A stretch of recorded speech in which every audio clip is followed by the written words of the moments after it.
2024년 9월 28일 토요일 요한복음 19장. 그때 빌라도는 예수를 데려다가 채찍으로 쳤다. 병정들은 가시나무로 왕관을 엮어서 예수의 머리에 씌우고 자색 옷을 입힌 뒤에 예수 앞으로 나와서 유대인의 왕 만세 하고 소리치고 손바닥으로 얼굴을 때렸다. 그때 빌라도가 다시 바깥으로 나와서 유대 사람들에게 말하였다. 보시오, 내가 그 사람을 당신들 앞에 데려오겠소. 나는 그에게서 아무 죄도 찾지 못했소. 나는 당신들이 그것을 알아주기를 바라오. 예수가 가시관을 쓰시고 자색 옷을 입으신 채로 나오시니 빌라도가 그들에게 보시오, 이 사람이요 하고 말하였다. 대제사장들과 경비병들이 예수를 보고 외쳤다. 십자가에 못 박으시오, 십자가에 못 박으시오. 그러자 빌라도는 그들에게 당신들이 이 사람을 데려다가 십자가에 못 박으시오. 나는 이 사람에게서 아무 죄도 찾지 못했소 하고 말하였다. 유대 사람들이 그에게 대답하였다. 우리에게는 율법이 있는데 그 율법을 따르면 그는 마땅히 죽어야 합니다. 그가 자기를 가리켜서 하나님의 아들이라고 하였기 때문입니다. 빌라도는 이 말을 듣고 더욱 두려워서 다시 관자 안으로 들어가서 예수께 물었다. 당신은 어디서 왔소? 예수께서는 그에게 아무 대답도 하지 않으셨다. 그래서 빌라도가 예수께 말하였다. 나에게 말을 하지 않을 작정이요? 나에게는 당신을 놓아줄 권한도 있고 십자가에 처형할 권한도 있다는 것을 모르시오? 예수께서 대답하셨다. 위에서 주지 않으셨더라면 당신에게는 나를 어찌할 아무런 권한도 없을 것이오. 그러므로 나를 당신에게 넘겨준 사람의 죄는 더 크다 할 것이오. 이 말을 듣고서 빌라도는 예수를 놓아주려고 힘썼다. 그러나 유대 사람들은 이 사람을 놓아주면 총독님은 황제 폐하의 충신이 아닙니다. 자기를 가리켜서 왕이라고 하는 사람은 누구나 황제 폐하를 반역하는 자입니다 하고 외쳤다.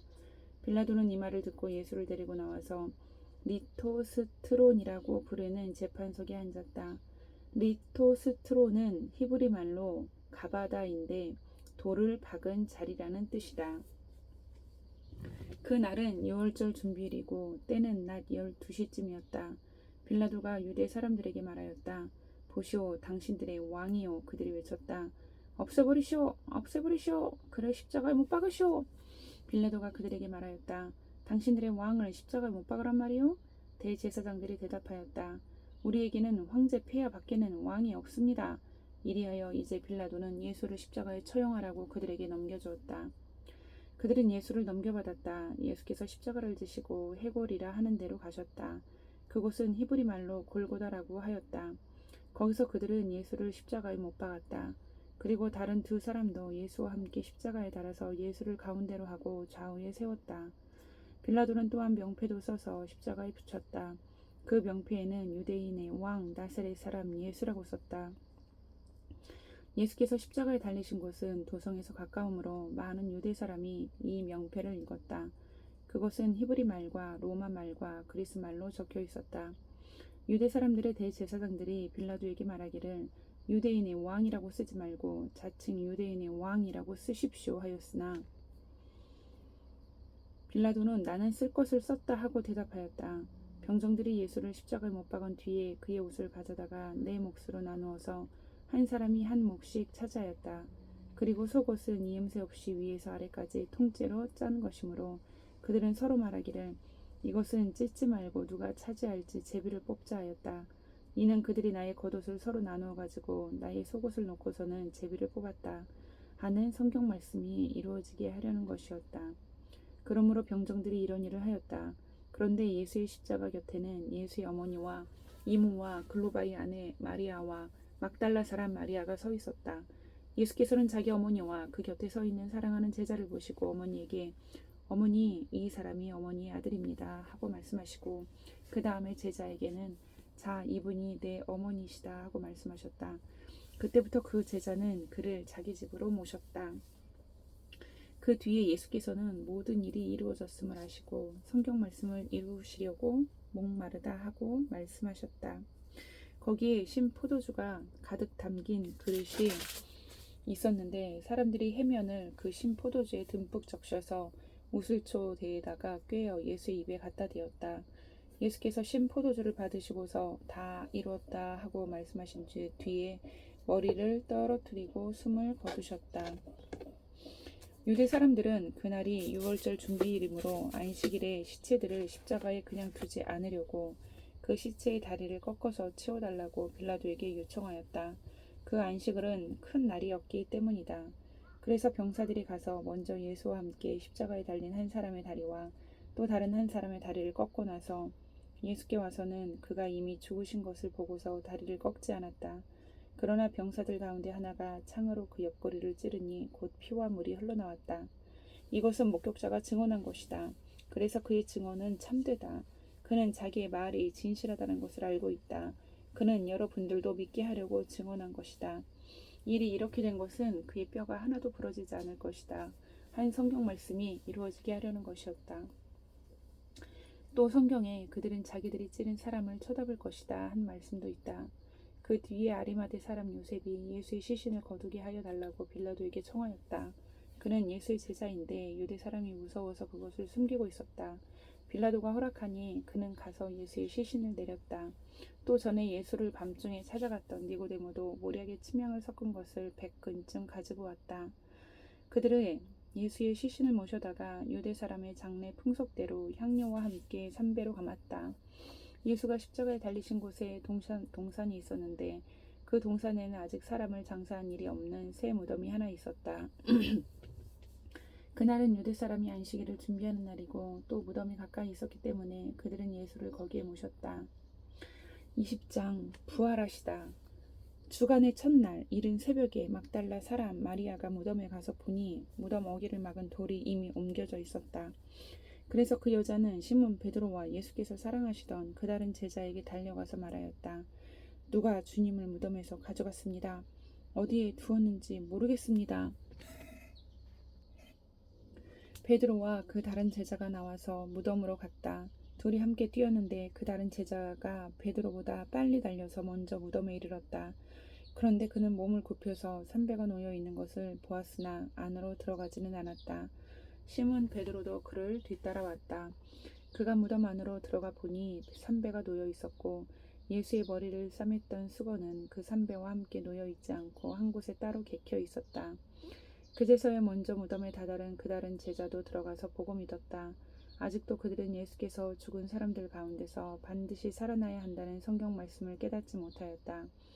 그래서 제자들은 자기들이 있던 곳으로 다시 돌아갔다. 그런데 마리아는 무덤 밖에 서서 울고 있었다. 울다가 몸을 굽혀서 무덤 속을 들여다보니 흰 옷을 입은 천사 둘이 앉아 있었다. 한 천사는 예수의 시신 놓여 있던 자리 머리맡에 있었고 다른 한 천사는 발치에 있었다. 천사들이 마리아에게 말하였다. 여자여 왜 우느냐? 마리아가 대답하였다. 누가 우리 주님을 가져갔습니다. 어디에 두었는지 모르겠습니다. 이렇게 말하고 뒤로 돌아섰을 때 그 마리아는 예수께서 서 계신 것을 보았지만 그가 예수이신 줄은 알지 못하였다. 예수께서 마리아에게 말씀하셨다. 여자여 왜 울고 있느냐? 누구를 찾느냐? 마리아는 그가 동산지기인 줄 알고 여보세요. 당신이 그를 옮겨 놓았거든. 여기에다 두었는지를 내게 어디에다 두었는지를 내게 말해주세요. 내가 그를 모셔가겠습니다. 하고 말하였다. 예수께서 마리아야 하고 부르셨다. 마리아가 돌아서서 히브리 말로 라부니 하고 불렀다. 그것은 선생님이라는 뜻이다. 예수께서 마리아에게 말씀하셨다. 내게 손을 대지 말아라. 내가 아직 아버지께로 올라가지 않았다. 이제 내 형제들에게로 가서 이르기를 내가 나의 아버지 곧 너희 아버지 나여 하나님 곧 너희의 하나님께로 올라간다고 말하여라. 막달라 사람 마리아는 제자들에게 가서 자기가 주님을 보았다는 것과 주님께서 자기에게 이런 말씀을 하셨다는 것을 전하였다. 그날 곧 주간의 첫날 저녁에 제자들은 유대 사람들이 무서워서 문을 모두 닫아 걸고 있었다. 그때 예수께서 와서 그들 가운데로 들어서셔서 너희에게 평화가 있기를 하고 인사말을 하셨다. 이 말씀을 하시고 나서 두 손과 옆구리를 그들에게 보여주셨다. 제자들은 주님을 보고 기뻐하였다. 예수께서 다시 그들에게 말씀하셨다. 너희에게 평화가 있기를 빈다. 아버지께서 나를 보내신 것 같이 나도 너희를 보낸다. 이렇게 말씀하신 다음에 그들에게 숨을 불어넣으시고 말씀하셨다. 성령을 받아라. 너희가 누구의 죄든지 용서해 주면 그 죄가 용서될 것이요 용서해 주지 않으면 그대로 남아있을 것이다. 12 제자 가운데 하나로서 쌍둥이라고 불리는 도마는 예수께서 오셨을 때 그들과 함께 있지 않았다. 다른 제자들이 그에게 우리는 주님을 보았소 하고 말하였으나 도마는 그들에게 나는 내 눈으로 그의 손에 있는 못자국을 보고 내 손가락을 그 못자국에 넣어보고 또 내 손을 그의 옆구리에 넣어보지 않고서는 믿지 못하겠소 하고 말하였다. 여들의 뒤에 제자들이 다시 집안에 모여 있었는데 도마도 함께 있었다. 문이 잠겨 있었으나 예수께서 와서 그들 가운데로 들어서셔서 너에게 평화가 있기를 하고 인사말을 하셨다. 그리고 나서 도마에게 말씀하셨다. 내 손가락을 이리 내밀어서 내 손을 만져보고 내 손을 내 옆구리에 넣어보아라. 그래서 의심을 떨쳐버리고 믿음을 가져라. 도마가 예수께 대답하기를 나의 주님, 나의 하나님 하니 예수께서 도마에게 말씀하셨다. 너는 나를 보았기 때문에 믿느냐? 나를 보지 않고도 믿는 사람은 복이 있다. 예수께서는 제자들 앞에서 이 책에 기록하지 않은 다른 표징도 많이 행하셨다. 그런데 여기에 이것이나마 기록한 목적은 여러분으로 하여금 예수가 그리스도요 하나님의 아들이심을 믿게 하고 또 그렇게 믿어서 그의 이름으로 생명을 얻게 하려는 것이다. 21장 그 뒤에 예수께서 디비아레아 바다에서 다시 제자들에게 자기를 나타내셨는데 그가 나타나신 경위는 이러하다. 시몬 베드로와 쌍둥이라고 불리는 도마와 갈릴리 가나 사람 나다니엘과 세베대의 아들들과 제자들 가운데서 다른 두 사람이 한자리에 있었다. 시몬 베드로가 그들에게 말하기를 나는 고기를 잡으러 가겠소 하니 그들이 우리도 함께 가겠소 하고 말하였다. 그들은 나가서 배를 탔다. 그러나 그날 밤에는 고기를 한 마리도 잡지 못하였다. 이미 동틀 무렵이 되었다. 그때 예수께서 바닷가에 들어서셨으나 제자들은 그가 예수이신 줄을 알지 못하였다. 그때 예수께서 제자들에게 물으셨다. 얘들아 무얼 좀 잡았느냐? 그들이 대답하였다. 못 잡았습니다. 예수께서 그들에게 말씀하셨다. 그물을 배 오른쪽에 던져라. 그리하면 잡을 것이다. 제자들이 그물을 던지니 고기가 너무 많이 걸려서 그물을 끌어올릴 수가 없었다.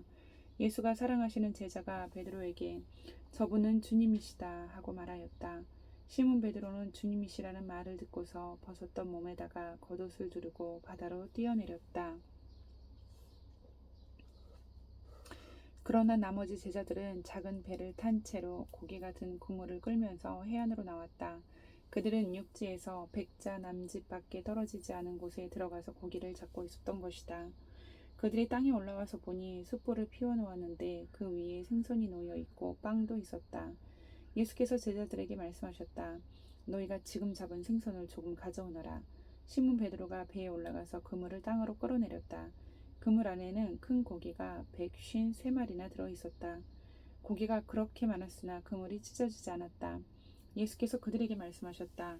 와서 아침을 먹어라. 제자들 가운데서 아무도 감히 선생님은 누구십니까? 하고 묻는 사람이 없었다. 그가 주님이신 것을 알았기 때문이다. 예수께서 가까이 오셔서 빵을 집어서 그들에게 주시고 이와 같이 생선도 주셨다. 예수께서 죽은 사람들 가운데서 살아나신 뒤에 제자들에게 자기를 나타내신 것은 이번이 세 번째였다. 그들이 아침을 먹은 뒤에 예수께서 시몬 베드로에게 물으셨다. 요한의 아들 시몬아, 내가 이 사람들보다 나를 더 사랑하느냐? 베드로가 대답하였다. 주님, 그렇습니다. 내가 주님을 사랑하는 줄을 주님께서 아십니다. 예수께서 그에게 말씀하셨다. 내 어린 양 떼를 먹여라. 예수께서 두 번째로 그에게 물으셨다. 요한의 아들 시몬아, 네가 나를 사랑하느냐? 베드로가 대답하였다. 주님, 그렇습니다. 내가 주님을 사랑하는 줄을 주님께서 아십니다. 예수께서 그에게 말씀하셨다. 내 양 떼를 쳐라. 예수께서 세 번째로 물으셨다. 요한의 아들 시몬아, 네가 나를 사랑하느냐? 그때 베드로는 예수께서 네가 나를 사랑하느냐 하고 세 번이나 물으심으로 불안해서 주님께서는 모든 것을 아십니다. 그러므로 내가 주님을 사랑하는 줄을 주님께서 아십니다 하고 대답하였다. 예수께서 그에게 말씀하셨다. 내 양 떼를 먹여라. 내가 진정으로 내게 말한다.